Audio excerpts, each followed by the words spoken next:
Bien, antes de entrar a nuestro estudio esta noche, vamos a inclinar los rostros y vamos a pedir la dirección de Dios.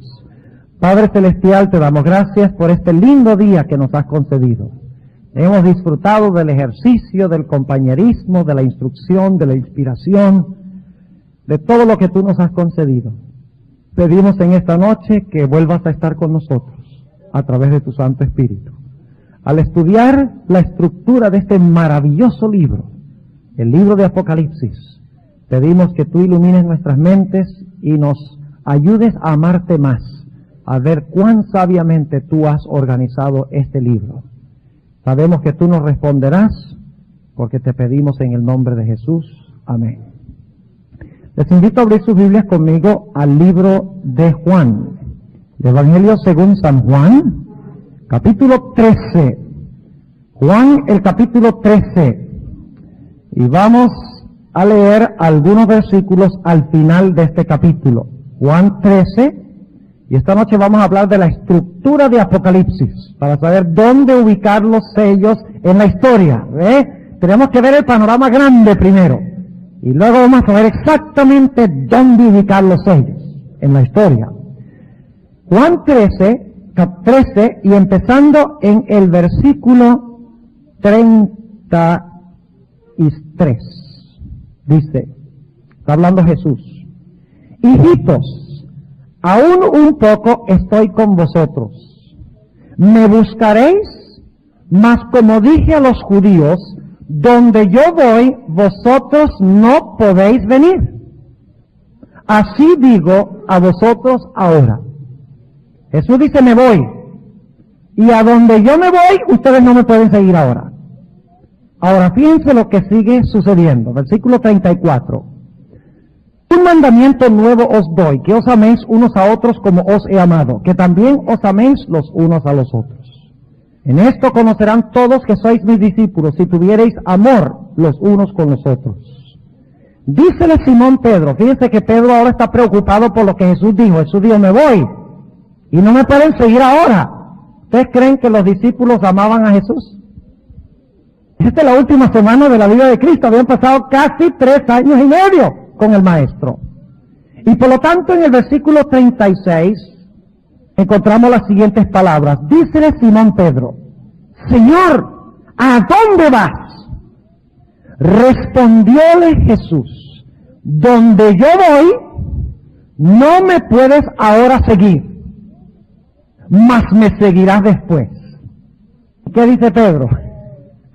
Fíjense, Pedro dice en el versículo 37, Señor, ¿por qué no te puedo seguir ahora? Mi alma pondré por ti, es decir, mi vida pondré por ti. Respondióle Jesús, ¿tu alma pondrás por mí? De cierto te digo, no cantará el gallo sin que me hayas negado 3 veces. Cuando Jesús terminó de declarar estas palabras, los discípulos estaban muy turbados. Y ahora vamos a leer los versículos 1 al 3 del capítulo 14, que siempre leemos, pero no leemos lo que viene antes, para saber cuál es el contexto. El contexto es que los discípulos están muy alarmados porque Jesús dice, me voy y no me pueden seguir ahora y me seguirán después. Y los discípulos dicen, pero queremos seguirte ahora, no después. Jesús sabía lo que estaban sintiendo, así que en el capítulo 14 y el versículo 1 al 3 dice, Jesús a los discípulos, no se turbe vuestro corazón, no se preocupen. ¿Creéis en Dios? Creed también en mí. En la casa de mi Padre, ¿cuál es la casa del Padre? ¿Dónde vive el Padre? Padre nuestro que estás en los cielos. Es decir, que la casa del Padre es ¿dónde? En el cielo. En la casa de mi Padre muchas moradas hay. De otra manera os lo hubiera dicho. Y luego noten, voy pues a preparar lugar para vosotros. ¿Cuánto tiempo lleva Jesús preparando ese lugar? Casi 2000 años. ¿Qué creen ustedes que significa eso? Voy pues a preparar lugar para vosotros. ¿Creen ustedes que eso está hablando de que Él fue allá para construirnos una casita? ¿Creen que Jesús necesita 2000 años para hacerles las casas de los redimidos? Si Él habló y existió. Este versículo no está hablando primordialmente de ir a preparar un lugar físico, material, una casa, un jardín del Edén que él puede crear así en un instante. Está hablando del hecho de que Jesús tenía que ir al cielo para llevar adelante ciertos pasos para que pudiera legalmente llevarse a sus hijos al cielo. ¿Están entendiendo lo que estoy diciendo? Es decir, Jesús dice, yo tengo que ir a desempeñar una obra en el cielo. Y de esta forma abrir el camino, ser el pionero y así preparar un lugar para que ustedes me puedan seguir después. En un momento vamos a ver en Apocalipsis cómo Jesús prepara el camino. Dice en el versículo 3, y si me fuere, y os aparejare lugar, vendré otra vez, y os tomaré a mí mismo, para que donde yo estoy, vosotros también estéis. Ahora voy a hacerles una pregunta. ¿Cuántos creen que Jesús está aquí ahora con nosotros? Pero un momentico, ¿qué me están diciendo ustedes a mí? Todos levantaron la mano. Jesús dice, me voy. Pero luego dice, vendré otra vez y os tomaré a mí mismo. ¿Cómo puede estar aquí si no ha venido? Ah, muy bien. ¿Por medio de quién? Del Espíritu Santo. Ahora déjenme preguntarles algo. ¿Cuántos de ustedes les gustaría vivir una eternidad como estamos ahora, nada más con Cristo presente a través del Espíritu Santo? ¿Este es el blanco de la salvación? ¿Que Cristo habita espiritualmente entre nosotros? ¿Ese es el blanco de la salvación? ¡No! Cristo quiere ¿qué? Habitar físicamente con nosotros. Y a eso se refiere Juan 14, 1 al 3. Va a preparar lugar, pero mientras prepara el lugar está aquí. Y más adelante en la serie de la mañana vamos a hablar de eso. Cómo Cristo está allá y acá. Y nosotros estamos acá y allá. Fíjense. Es decir, que Cristo está presente espiritualmente aquí y físicamente allá. Nosotros estamos físicamente aquí y espiritualmente allá. Estamos en dos lugares a la vez. Eso es un principio muy importante que vamos a trazar en la serie de la mañana. Pero el hecho de que Cristo está presente solo espiritualmente es anormal. Porque nosotros anhelamos y ansiamos estar físicamente con el Señor Jesucristo. Ahora con esto en mente vamos al libro de Apocalipsis. El capítulo 1. Y vamos a estudiar la estructura de este maravilloso libro. ¿No creen ustedes que el libro de Apocalipsis es una colección de visiones que las tomó Juan y rácata las tiró ahí y ahí está? No, señor. El libro de Apocalipsis es un documento cuidadosamente organizado. Muy cuidadosamente organizado. Yo estaría aún dispuesto a decir que la estructura de Apocalipsis fue inspirada por el Espíritu Santo. No solo el contenido, sino la estructura. Ahora, no podemos entrar a analizar toda la estructura de Apocalipsis, porque nos tomaría muchísimo tiempo estudiar la estructura nada más de Apocalipsis. Pero yo quisiera en esta noche que miráramos la estructura de Apocalipsis a la luz del santuario. El santuario, el concepto adventista del santuario es lo que nos distingue de todas las demás iglesias. Es la característica distintiva de la iglesia remanente. Ninguna otra iglesia entiende el santuario. Y por eso no entienden Apocalipsis. Porque si no entendemos el santuario, no vamos a entender Apocalipsis.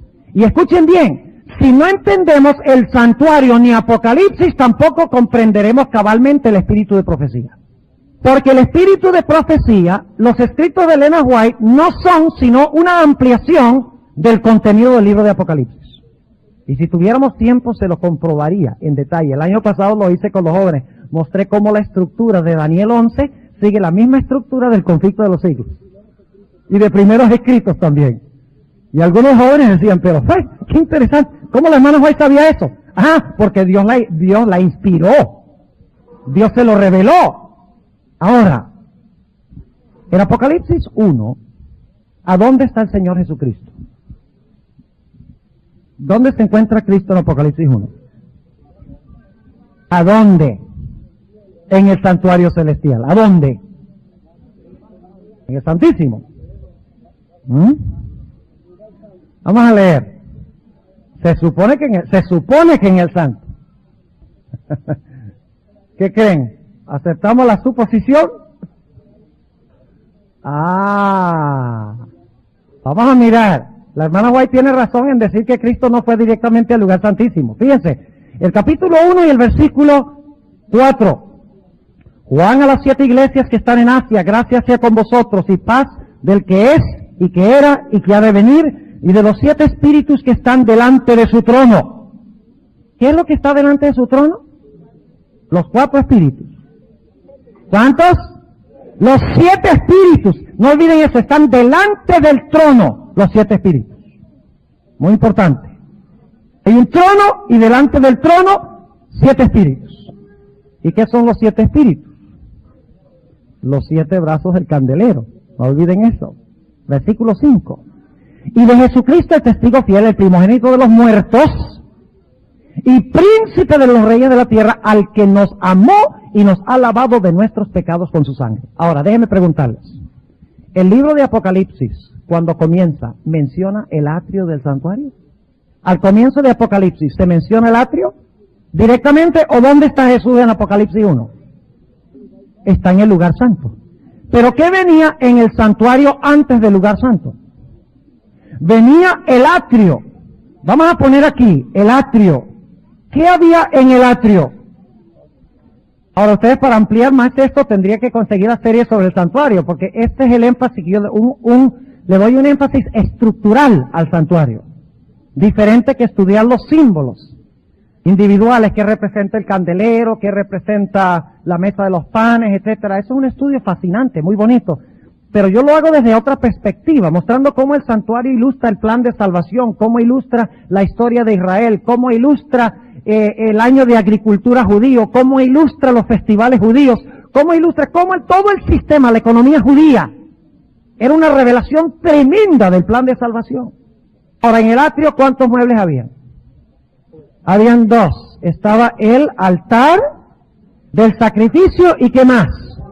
El lavacro. Ahora, ¿qué representa el altar del sacrificio? ¿Qué se ofrecía en el altar del sacrificio? El cordero, la sangre del cordero, ¿verdad? ¿Y qué representaba el lavacro? Se le llama el lavacro de la regeneración. ¿Qué es eso? ¿Qué significa la palabra regeneración? Es bautismo. ¿Y qué pasa en el bautismo? ¿Qué simboliza el bautismo? Representa muerte y ¿qué? Y resurrección. El altar representa ¿qué? Muerte y el lavacro ¿qué? Resurrección, regeneración. Somos bautizados del agua.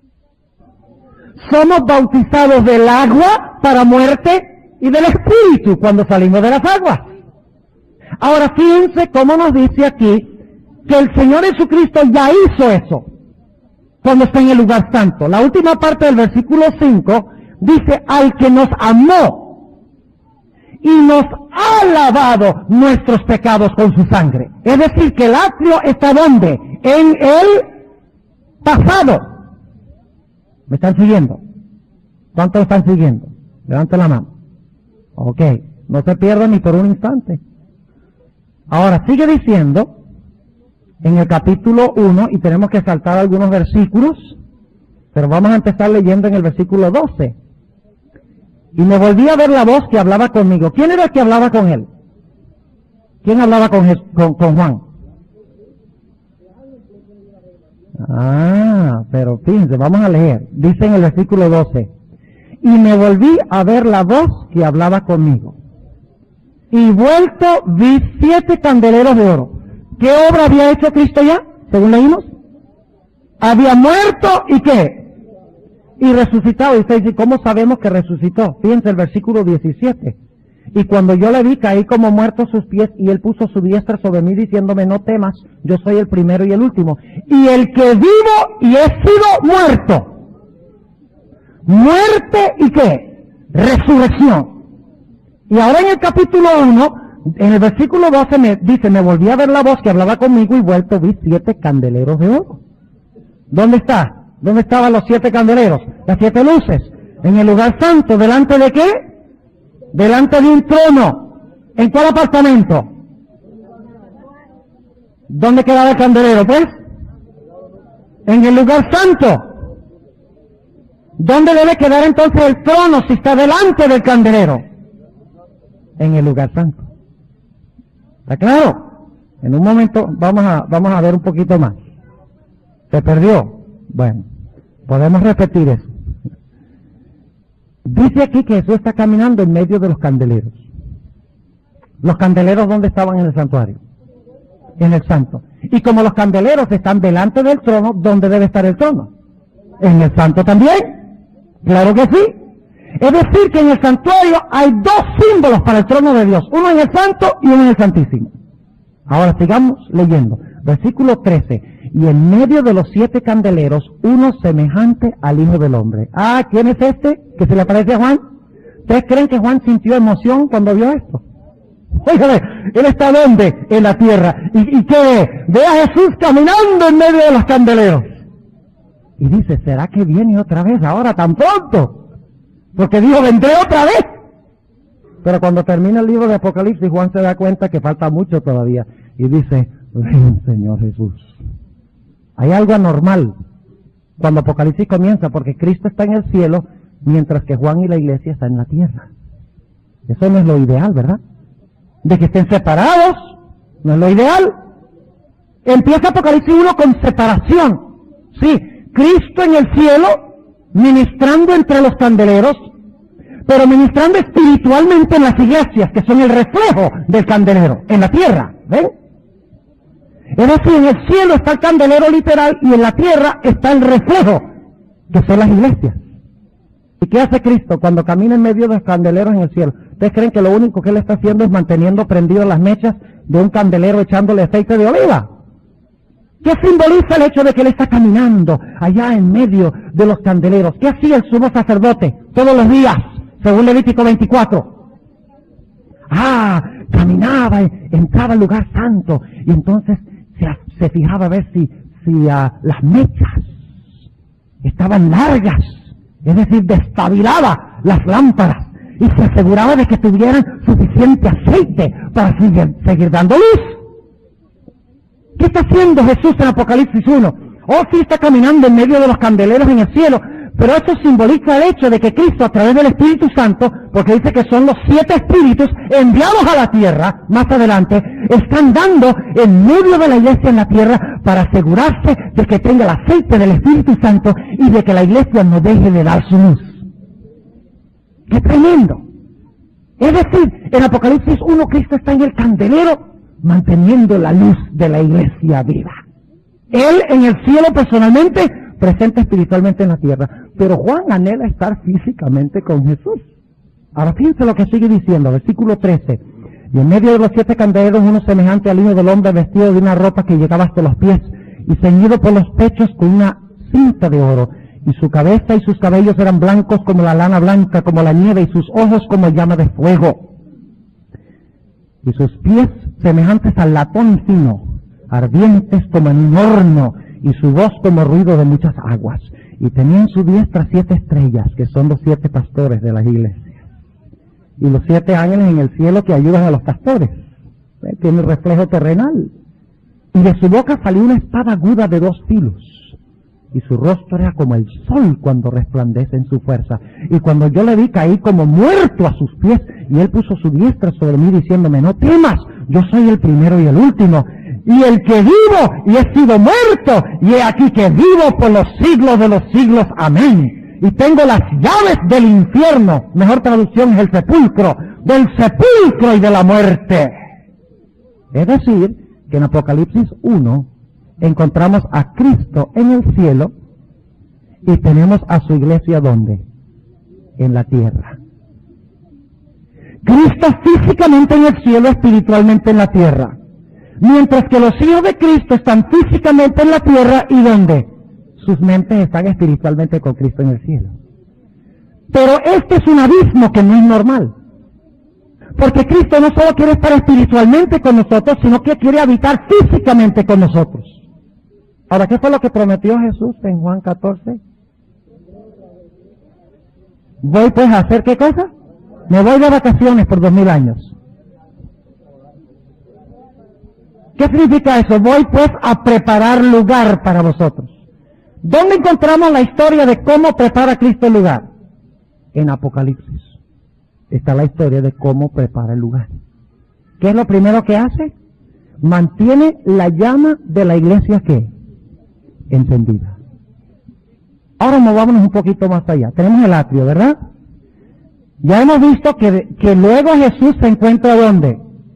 Entre los candeleros, los 7 candeleros en el lugar santo. Ahora, ¿qué otro mueble había en el lugar santo? La mesa de los panes de la proposición, ¿correcto? ¿Dónde esperaríamos entonces conseguir a Jesús después del candelero? Yo creo que en la mesa. Ahora, vamos a leer Apocalipsis, el capítulo 4 y el versículo 1. Apocalipsis 4 y el versículo 1.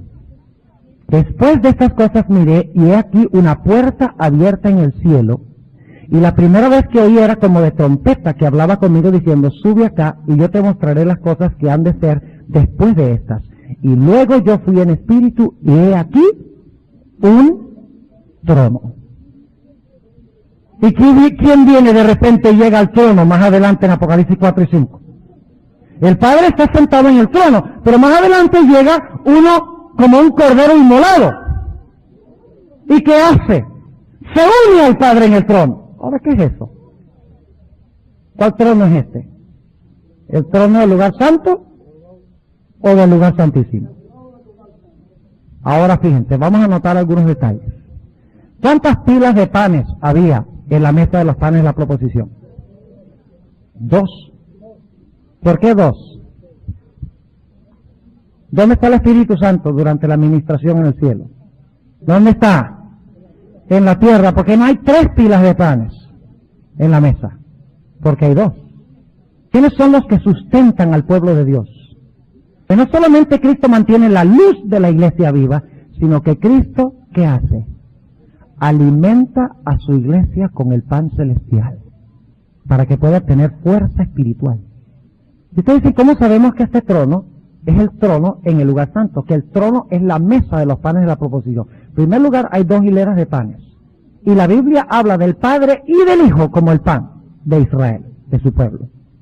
Segundo lugar, si miramos la geografía del santuario, encontramos que el candelero quedaba ¿en qué parte? En el sur del santuario, del lugar santo. ¿Dónde quedaba la mesa de los panes?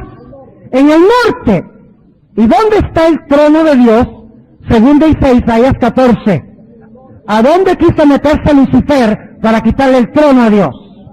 A los lugares, a los lados del Aquilón, el norte. Y en el Salmo 48 y el versículo 1 y 2 dice que Dios habita a los lados del norte. Ahora, hay otra razón. Y es que acabamos de leer que los candeleros se encontraban delante de ¿qué? Delante del trono. Ahora, ¿qué estaba en el santuario inmediatamente delante de el candelero? Estaba exactamente adelante o enfrente del candelero. La mesa de los panes de la proposición. Es decir, que el trono es el lugar donde está la mesa de los panes. Y no es coincidencia, escuchen bien, de que el tercer caballo y el cuarto caballo son caballos que representan hambre espiritual. Hambre que finalmente trae muerte.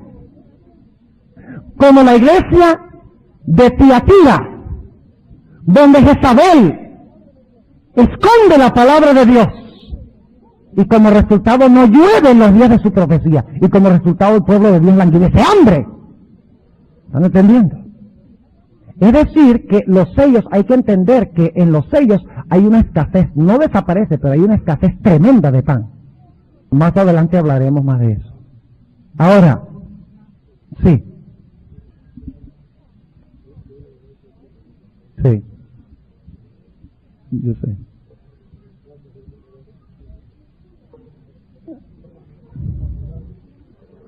Sí. Cuando vamos a terminar la estructura, Y entonces se van a dar cuenta que, tomando en cuenta toda la estructura, yo creo que no es ineludible de que aquí estamos hablando de la mesa de los panes de la proposición. Ahora, necesitamos también, para entender esto, regresar a Apocalipsis 3:21.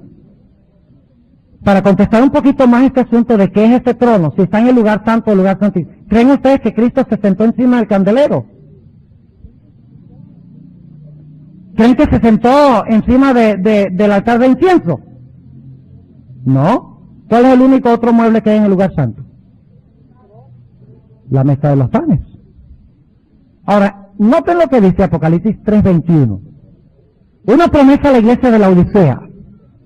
En realidad a todas las iglesias, porque es la conclusión de la serie sobre las iglesias. Dice, al que venciere, yo le daré que se siente conmigo en mi trono, así como yo he vencido y me he sentado con mi Padre en su trono.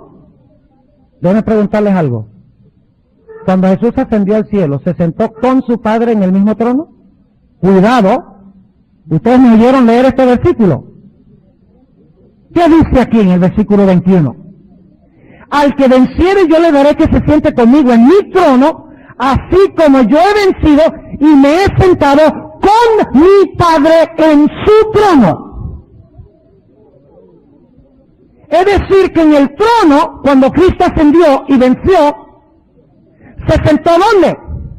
En el trono, ¿con quién? Con el Padre. Ahí tiene las dos pilas de pan. Ahora déjenme leerles una cita del primero escritos. Para ver si la hermana White dice lo mismo. Guárdeme esos ahí, hermano, guárdeme eso. Pero devolutivo, ¿no? La página 54 de Primeros Escritos. Y esta noche vamos a demorar un poquito más que lo acostumbrado, pero ustedes van a ver que esto es fascinante. Además, ustedes no tienen nada que hacer esta noche, sino irse a dormir. Bueno, algunos tienen que irse a Nueva York. ¿Ah? ¿El coro tiene que ensayar? Bueno, pero pues hasta medianoche. Ustedes me dicen cuándo quieren terminar. Yo termino cuando ustedes quieran. No, entonces me retracto. Ok, este capítulo de Primeros Escritos se titula El fin de los 2300 días. ¿Qué fecha es eso? 1844. Ahora escuchen bien. ¿Hay un trono en el lugar santo? ¿El Padre y el Hijo se sentaron en este trono hasta 1844? Fíjense lo que dice. Página 54.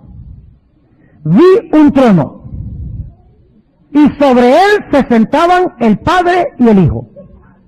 Dice la sierva de Dios. La hermana White siempre está en armonía con la Biblia. Lo que pasa es que a veces nosotros no pensamos que esté en armonía porque somos muy flojos para buscarlo. Ahí está el problema. Pero a mí me gusta primero ir a la Biblia y después al Espíritu de Profecía. ¿Ve? Porque entonces la gente dice, de verdad que la hermana White está en perfecta armonía con la Biblia. Pero cuando empezamos con Elena White, entonces la gente gana la impresión de que, la Biblia está en armonía con Elena White. No, tenemos que mostrar que Elena White está en armonía con la Biblia. No la Biblia con Elena White. Aunque creemos en los dos. Pero somos el pueblo de la Biblia. Y tenemos que predicarle al mundo la Biblia. Y luego entonces le mostramos el postre del Espíritu de Profecía. Y el postre es lo más sabroso. A algunos tal vez no les gusta el postre. Dice, vi un trono, y sobre él se sentaban el Padre y el Hijo. Me fijé en el rostro de Jesús y admiré su hermosa persona. No pude contemplar la persona del Padre, pues le cubrió una nube de gloriosa luz. Pregunté a Jesús si su Padre tenía forma como él. Dijo que la tenía, pero que yo no podía contemplarla, porque dijo, si llegases a contemplar la gloria de su persona, dejaría de existir. Luego voy a saltar un poquito más adelante, donde ella dice lo siguiente. Vi al Padre levantarse del trono. ¿Del trono? Del trono doble. ¿Quién se levanta primero? El Padre. Muy bien. Y en un carro de llamas entró en el lugar santísimo. Si entró al lugar santísimo, ¿dónde estaba en el trono antes? En el santo. No tenemos que tener mucha inteligencia para saber eso. Vi al Padre levantarse del trono y en un carro de llamas entró en el lugar santísimo al interior del velo y se sentó. ¿Ahí entró en el lugar santísimo también? Claro que sí. Entonces Jesús se levantó del trono. Y la mayoría de los que estaban prosternados se levantó con él. Y luego entonces dice que Jesús entró también en el carro de llamas que había recogido al Padre y lo había llevado al lugar santísimo. Ahora recogió a Jesús y lo llevó a donde el Padre había sido llevado. Y Jesús también entró al lugar santísimo. ¿Dónde estaban entonces hasta 1844? En el lugar santo. ¿Cuál es el trono entonces? La mesa de los panes de la proposición. Ahora yo sé que hay algunos teólogos que no creen eso. Yo creo que cuando ustedes, además de los puntos que hemos mencionado, cuando ustedes ven el panorama final, yo creo que ustedes van a estar de acuerdo conmigo. Es decir, que la escena de los sellos se realiza ¿en qué apartamento? En el lugar santo. Es decir, que los sellos están relatando eventos históricos que empiezan con el ministerio de Jesús en el lugar santo. ¿Me estoy haciendo claro? Algunos colocan los sellos después del cierre de gracia. Problema serio con eso. Porque los sellos están en el marco de la obra en el lugar santo, no en el lugar santísimo. Es importante entonces conocer la estructura. Vital. Ahora, ¿qué mueble queda faltando del lugar santo? El altar del incienso, ¿verdad? ¿Cuál mueble esperarían conseguir de próximo en Apocalipsis? El incensario. Ahora veamos cómo empiezan las trompetas. De las iglesias empiezan con Cristo entre los candeleros. Los sellos comienzan con Cristo en la mesa. Y las trompetas empiezan con Cristo en el altar. Es decir, que la primera sección de Apocalipsis, su énfasis es histórico. La historia de la iglesia. ¿Cuántos están siguiendo lo que estamos diciendo? Tiene que conseguir el cassette y escucharlo varias veces. No tengo esta serie grabada, la va a vender el campamento. Tengo esta serie grabada, la va a vender el campamento. Es la primera vez que grabo. Y aunque lo hubiera tenido grabada, no podía venderla. Me lo prohibieron. Y justamente también. Ahora fíjense, Apocalipsis 8 y el versículo 3. Y otro ángel vino y se paró delante de ¿qué? Del altar. ¿Cuál altar? Es del incienso, sigamos leyendo. Teniendo un incensario de oro. Y le fue dado mucho incienso para que lo añadiese a las oraciones de los santos, de todos los santos, sobre el altar de oro que estaba delante del trono. ¿Dónde está el altar? ¿En qué parte? En el lugar santo. Y pertenece a los dos lugares. Es el punto de transición. Y por esa razón, algunos no entienden por qué en Hebreos el altar de incienso está en el lugar santísimo. Sencillamente porque el altar de oro, la función era, aunque estaba en el lugar santo, era llevar las oraciones de los santos encima del velo al lugar santísimo. Su función tiene que ver con el lugar santísimo. ¿Ve? Entran los pecados del pueblo a través de la oración. Entran al lugar santísimo para que Jesús interceda por ellos. Ahora, ¿qué tenemos entonces? Jesús mantiene viva la luz de la iglesia. Jesús, y fíjense que las iglesias, los sellos y las trompetas son tres maneras diferentes de mirar el mismo tiempo histórico. ¿Verdad? Pero cada uno tiene una perspectiva diferente, porque en Apocalipsis 1 y 3 el énfasis es que Cristo mantiene la llama de la iglesia viva. Nunca se ausenta completamente el Espíritu Santo. El énfasis en Apocalipsis 4 al 8:1 es que Cristo, a pesar de que la iglesia cae en apostasía, a pesar de que hay persecución contra los hijos de Dios, Cristo siempre mantiene el pan de vida vivo en la iglesia. Siempre sustenta a su iglesia. Esto lo veremos en los sellos. Y Apocalipsis capítulo 8 es que a pesar de que los hijos de Dios son perseguidos, y ultrajados y maltratados, sus oraciones son oídas ante el trono de Dios. Aunque pecan, abogado tienen con el Padre, a Jesucristo el justo.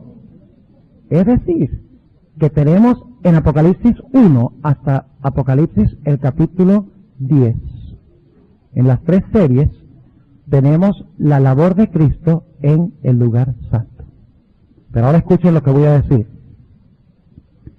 Cada vez que una de estas series, aunque estas series se desarrollan en el flujo de la historia desde los días cuando Cristo va al lugar santo a ministrar, aunque empiezan allí, revelan el flujo de la historia, y escuchen bien, cada vez que la serie llega al número 6, hay un vistazo del lugar santísimo. Como diciendo que hacia allá es que se mueve la visión. Ilustremos eso un momento. La iglesia de Filadelfia.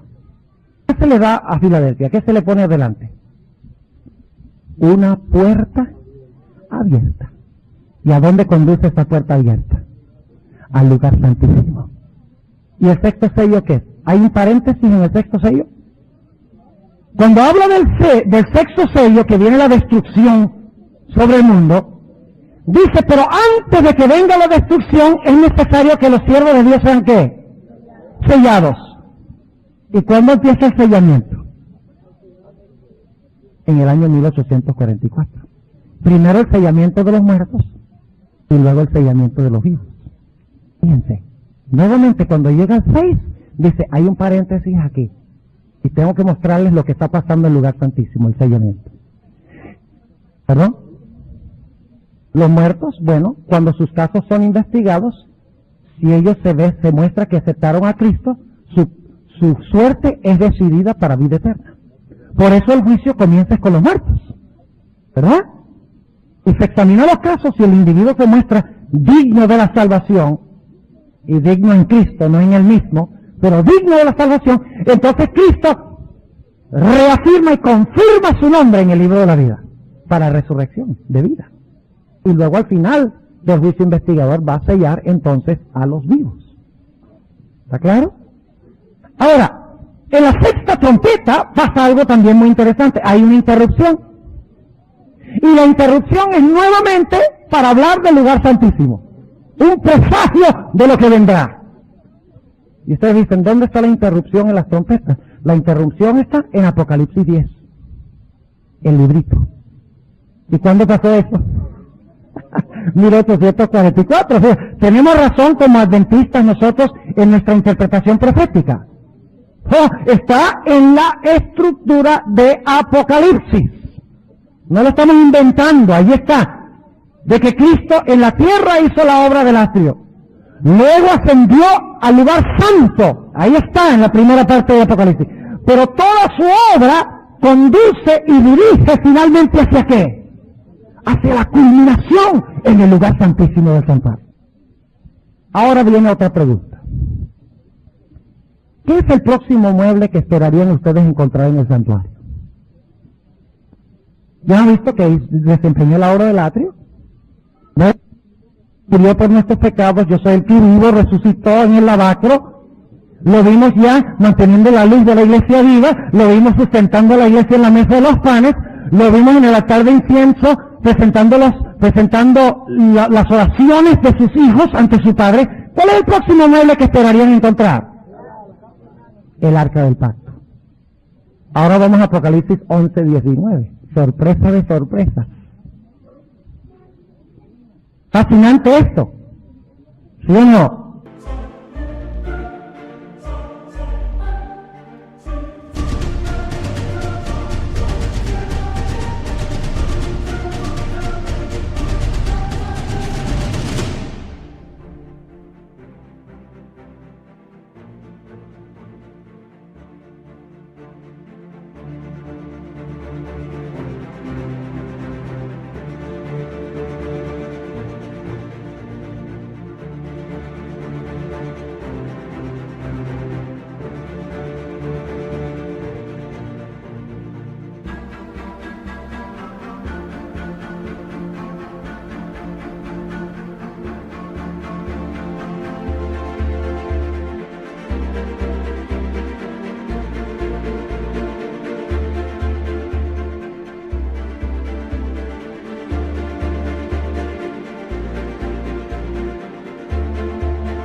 ¿Ya saben dónde ubicar los sellos?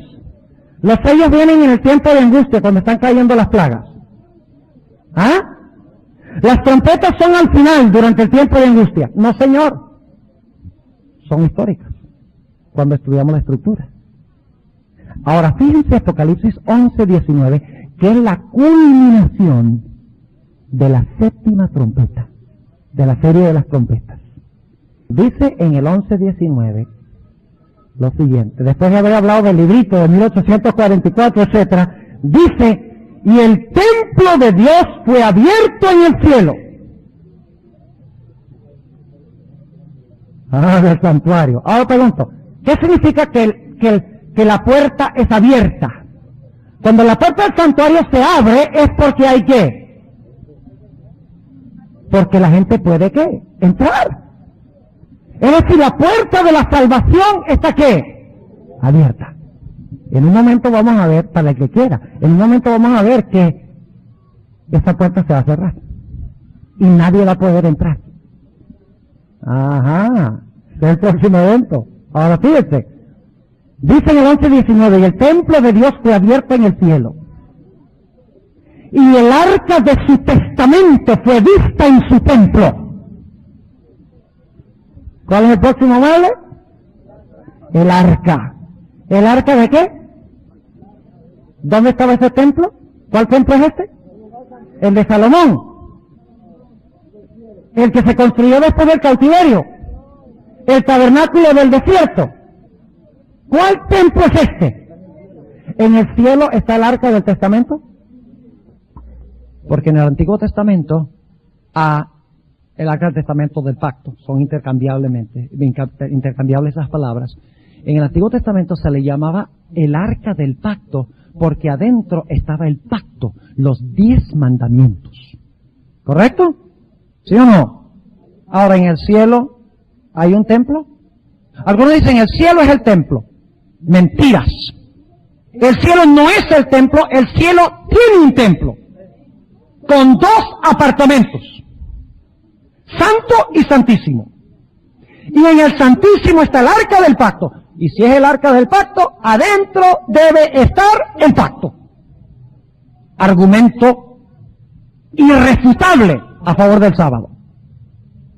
Porque allá están las tablas de la ley. O si no, no se le llamaría el arca del pacto. Es el arca que tiene adentro el pacto, los 10 mandamientos. Ahora, sí, de las que Dios tiene en el cielo. Las originales, sí, no las copias terrenales. Están todavía guardadas en el arca terrenal que fue ocultada. No, hasta donde sepamos no son las mismas. La hermana White dice claramente que el arca, poco antes de que Nabucodonosor conquistara Jerusalén, fue ocultada en una cueva y que está escondida hasta el día de hoy. Y da la impresión de que estará descubierta. Y la ley será sacada como testimonio al mundo, a un mundo que está en transgresión de la ley. Ahora fíjense, ¿el arca en qué apartamento queda? ¿Qué servicio del santuario se desempeñaba en el lugar santísimo? El día de expiación, que era un día de juicio, ¿sí o no? ¿Qué se hacía el día de expiación? Se separaba ¿a quiénes? A los penitentes. Primero se hacía una obra en favor de los penitentes. ¿Correcto? Sí, primero se hacía. Se sacrificaba primero el macho cabrío del Señor. Es decir, que en el día de expiación no solo es juicio, es intercesión y juicio. O sea, desde 1844 en adelante todavía hay oportunidad de salvación. Había justificación y santificación. Claro que sí, en el lugar santísimo. Pero en el día de expiación se hacía una obra de juicio, una obra de separación de los justos de los injustos. Por eso es que en Apocalipsis 14, ampliando este punto, dice, teme a Dios y dale gloria porque la hora de su juicio ha llegado. En ninguna otra parte de Apocalipsis, la primera parte no aparece nunca de que el juicio está avanzando. Pero a partir del capítulo 11 y el versículo 19 puede decir, la hora de su juicio está aquí. Entonces, yo les pregunto, ¿el juicio se realizó cuando Cristo murió en la cruz? ¿El juicio se realizó mientras Jesús estaba en el lugar santo? El juicio se debía realizar después del ministerio de Jesús en el lugar santo del santuario. ¿Está claro? La posición adventista es clarísima y bíblica. No tenemos que tener vergüenza ni pena. Por ejemplo, Desmond Ford decía, ay, a mí me da mucha pena predicar el tema de los 2300 días. Pobrecito, hay que tenerle lástima. Yo no sé qué Biblia estará estudiando, ¿verdad? La de los testigos, dice la hermana. Tal vez sí. Ahora fíjense, ¿qué sucede cuando concluye? Ahora fíjense que vamos a llegar al clímax glorioso de todo este asunto. ¿Qué está haciendo Jesús durante todo este tiempo? Está preparando lugar para su pueblo. Porque sin mantener la llama viva, sin alimentar a su iglesia para que sea santificada y preparada y fortalecida, sin intercesión por sus pecados, sin darles poder para vencer el pecado, Cristo no puede llevarse a su pueblo al cielo para estar con él físicamente. Esto es primordialmente lo que quiso decir Jesús cuando declaró, voy pues a preparar lugar para vosotros, aunque también se refiere al hecho de que va para prepararnos mansiones de verdad. No eliminemos eso, pero es eso y algo más. Es decir, todo esto es la preparación, los pasos que sigue Cristo en el proceso de la salvación. Aquí murió, aquí intercede, aquí alimenta.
Mantiene viva la llama de la iglesia y la prepara hasta que esté sin mancha ni arruga ni cosa semejante. Y eso sucede cuando termina el mensaje del tercer ángel. Y cuando termina el mensaje del tercer ángel, ¿cuál es el próximo evento? Apocalipsis 15. Apocalipsis 15. Antes de la venida de Cristo hay otra cosa. Todavía no hemos venido a la segunda venida de Cristo. Todavía Cristo está obrando la salvación de su pueblo. Apocalipsis 15 y el versículo 5. Si ustedes quisieran, alguna vez, no sé si hay tiempo, una tarde o algo, podríamos reunirnos para analizar más detalladamente la estructura de Apocalipsis 12 al 22.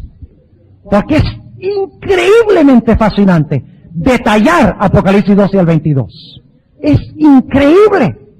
¿Les gustaría? ¿Con esta propaganda? ¿A qué hora se quieren reunir entonces mañana? A las 2 es muy temprano. A las 3. No sé, con los jefes, ¿estaría bien? No hay ningún problema. Bueno, se puede grabar. Y puede conseguir el cassette. Ok. Mañana a las 3, para los que puedan venir. Para los que quieran y pueden, es opcional. Ahora, tal vez yo me metí en agua caliente, no debería haber dicho nada, porque yo no sé si está bien hacerlo o no. Hagamos una cosa, no lo hagamos mañana, mañana anunciaremos si lo hacemos el martes. ¿Ok? No, lo hacemos el martes, ¿ok? Pero vamos a anunciarles mañana, para que tenga la oportunidad de hablar con los jefes. Y les digo que han planificado un campamento tremendo. ¿Sí o no? ¿Les parece? Yo he disfrutado mucho, he ido a caminar y he descansado y he charlado aquí con mi buen compañero de cuarto, el pastor Peverini, y ninguno de los dos roncamos, afortunadamente. Ahora, bueno, tenemos que ir rápidamente. Apocalipsis 15:5. Dice en el versículo 5, y después de estas cosas miré. Y ahora fíjense la terminología, dice, el templo del tabernáculo del testimonio. ¿Cuál es el tabernáculo del testimonio? ¿Qué significa? No, el tabernáculo del testimonio. Fíjense, es el templo del tabernáculo del testimonio. Es decir, que dentro del tabernáculo del testimonio está el templo. ¿Cuál templo es ese? Bueno, ¿cómo es la cosa? Vamos a leerlo. Dice, y he aquí el templo del tabernáculo del testimonio. ¿Qué dice esa traducción? Ah, bueno, esa es herética. Sí, en realidad se usa aquí dos. Sí, él está leyendo, esa es la versión del 90, ¿verdad? Óigame. Sí, bueno, no digamos nada de la versión del 90. Es buena, pero tiene muchos problemas. Bueno, no entremos a hablar de versiones ahora. ¿Saben ustedes que cuando estuve allá en Colombia, hace un par de semanas, en una campaña evangelística, me regalaron una versión Reina Valera de 1602? Solo hay como 2000 ejemplares en todo el mundo que han sacado las sociedades bíblicas. Una reliquia preciosa. Y yo chequeé allí y está como está aquí. ¿Ve? La gente dice que las versiones antiguas hay que reformarlas y cambiarlas. Pero tengamos mucho cuidado porque estos fueron hombres muy piadosos los que tradujeron la versión antigua. Y no había tanta agenda privada, ¿verdad? Ahora, lo que está diciendo aquí es que dentro del tabernáculo del testimonio, ustedes saben que el tabernáculo del testimonio se refiere a la tienda de reunión, también se le llama la tienda de reunión. Y aquí está hablando del templo dentro de la tienda de reunión. Y el templo es ¿qué cosa? El lugar santísimo del santuario. Ahora fíjense, después de estas cosas miré, y he aquí el templo del tabernáculo del testimonio fue abierto en el cielo. Y salieron del templo, o sea que cuando la puerta está abierta en este punto, ¿y qué están haciendo los ángeles? Dice, salieron del templo 7 ángeles que tenían 7 plagas, vestidos de un lino limpio y blanco y ceñidos alrededor de los pechos con bandas de oro. Y uno de los 4 seres vivientes dio a los ángeles, a los 7 ángeles, 7 copas de oro llenas de la ira de Dios, que vive para siempre y jamás. Ese es el tiempo de angustia de Jacob, el periodo de las plagas. ¿Y qué pasa con el templo? Versículo 8. Y fue el templo lleno de humo, por la majestad de Dios y por su potencia, y ninguno podía entrar en el templo. Déjenme preguntarles, cuando Cristo termine su obra en el lugar santísimo, ¿cuántos podrán entrar con sus pecados allá? Ninguno. Fíjense, ninguno podía entrar en el templo hasta que ¿qué? Hasta que fuesen consumadas las 7 plagas de los 7 ángeles. ¿De qué evento está hablando estos versículos? Está hablando del cierre de la administración en el santuario celestial. Sí, señor.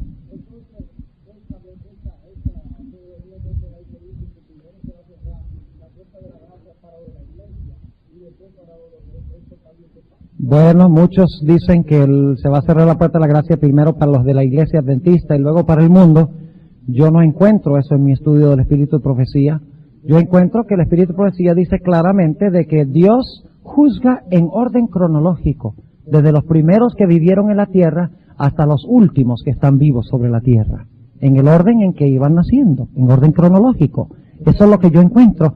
Pero muchos, especialmente los que dicen que la iglesia adventista es Babilonia, los disidentes, de los cuales estará hablando el pastor Gambetta en los próximos días, en la serie de la mañana, ellos son los que dicen esto con el fin de decir que la iglesia adventista es apóstata, ellos constituyen los 144,000 y ellos van a predicar el mensaje a la gran muchedumbre.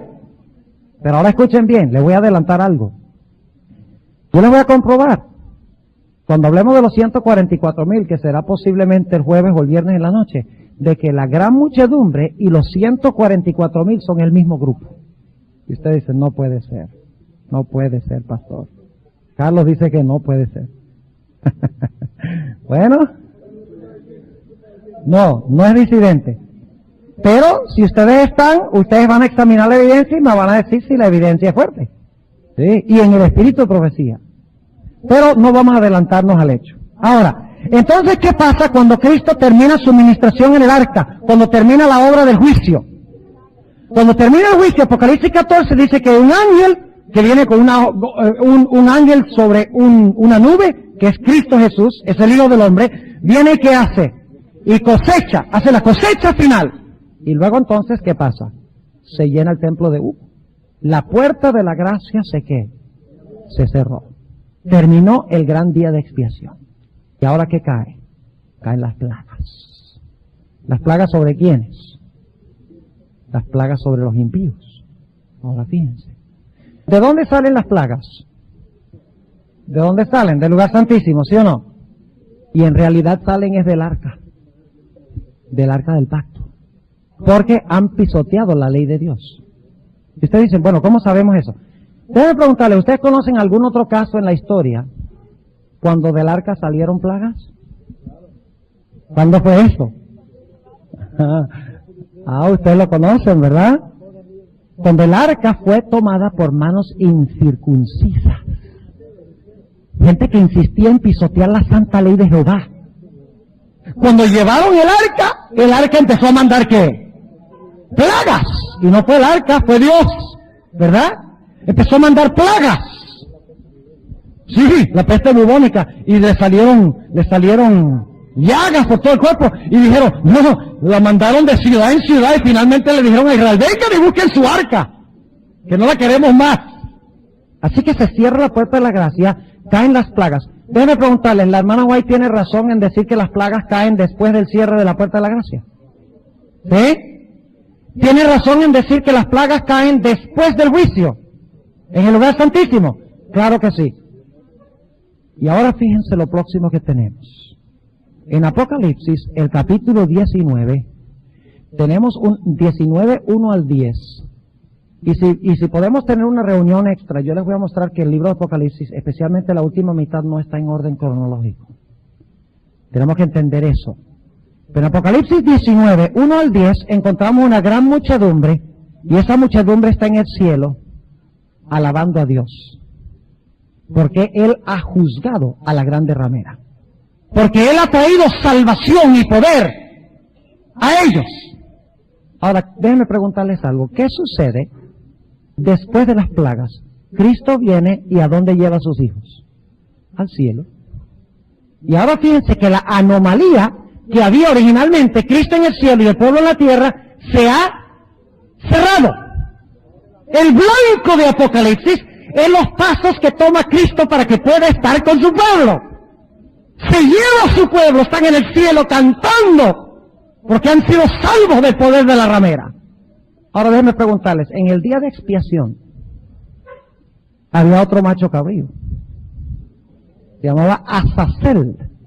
Y después que los hijos de Dios eran sellados y salvados, y se pronunciaba esa bendición sobre el pueblo, cuando salía el sumo sacerdote, entonces el sumo sacerdote ahora decía, ahora vamos a donde Azazel. ¿Y qué lo hacía? Colocaba los pecados sobre él, y lo llevaba ¿a dónde? Al desierto. ¿Cuál es el desierto en Apocalipsis? Apocalipsis 20. ¡Qué tremendo!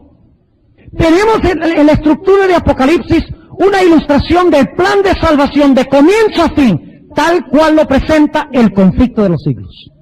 Apocalipsis 20. Azazel es amarrado.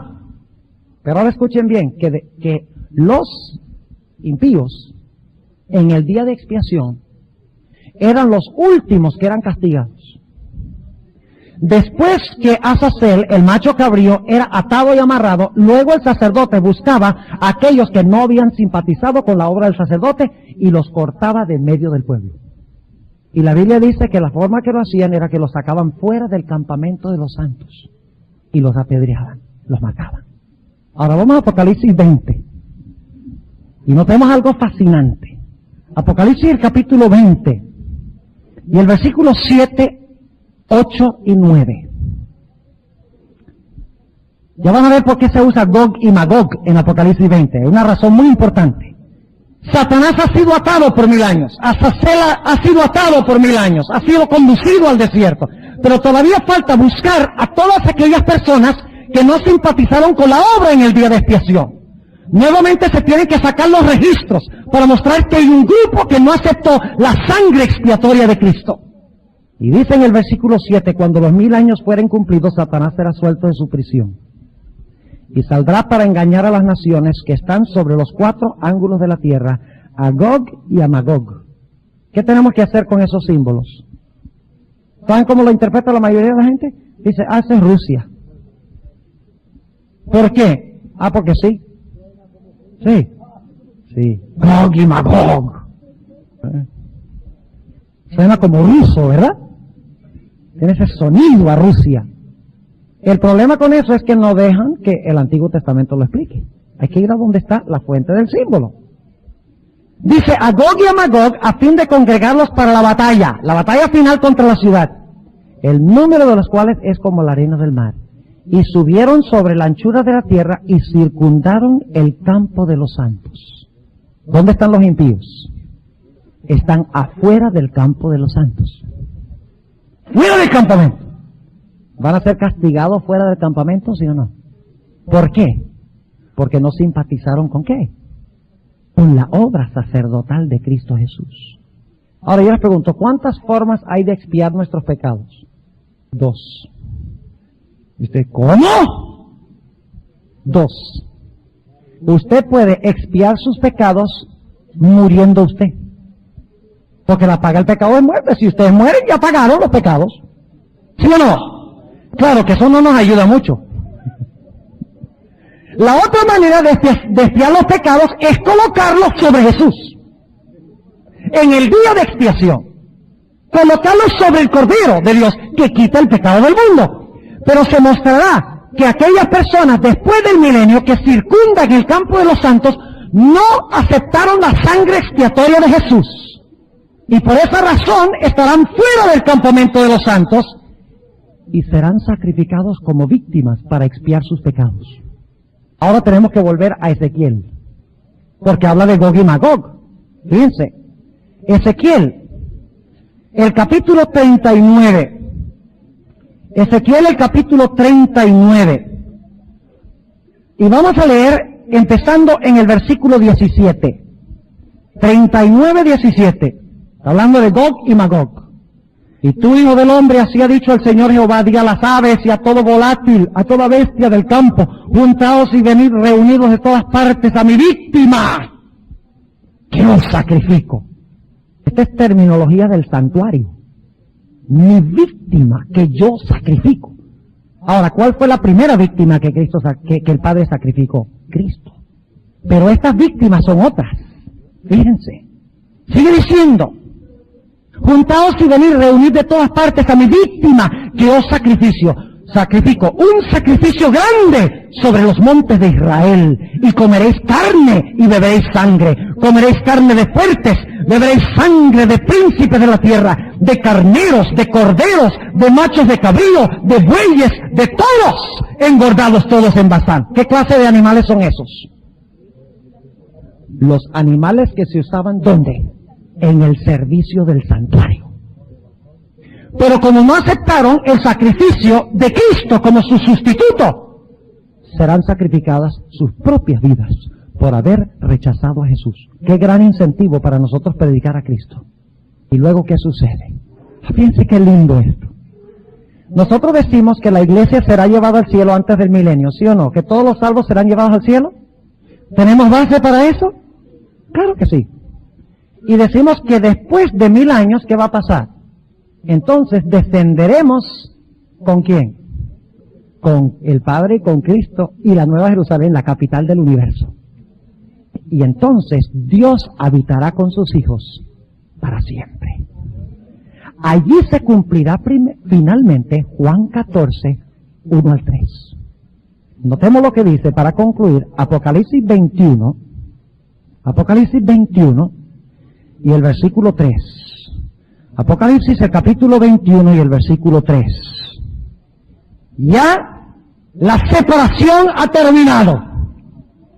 los pasos han sido largos y difíciles. Cristo ha hecho su obra en el lugar santo, ha hecho la obra de juicio, se ha cerrado la puerta de la gracia, han caído las plagas sobre los falsos sistemas del mundo.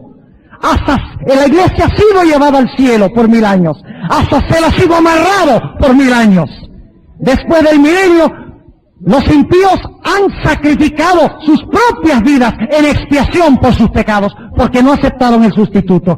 Y ahora, después de los 1000 años, los impíos son destruidos, los que no simpatizaron son cortados en medio del pueblo. Y el versículo 3 de Apocalipsis 21 dice: y oí una gran voz del cielo que decía: he aquí el tabernáculo de Dios con los hombres, y morará con ellos, y ellos serán su pueblo, y el mismo Dios será su Dios con ellos.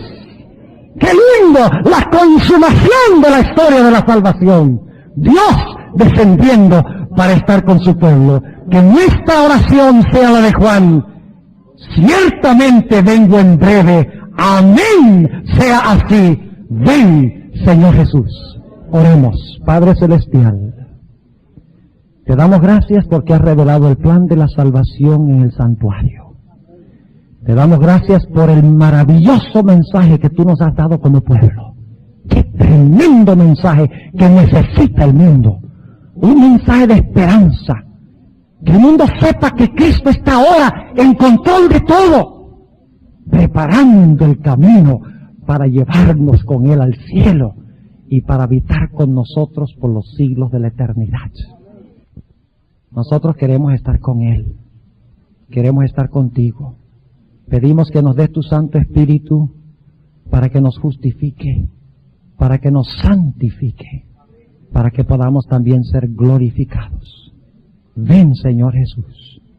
Estamos cansados de este mundo. Sabemos que tú vendrás pronto y contestarás nuestra oración, porque te lo pedimos en el nombre de nuestro Señor Jesús.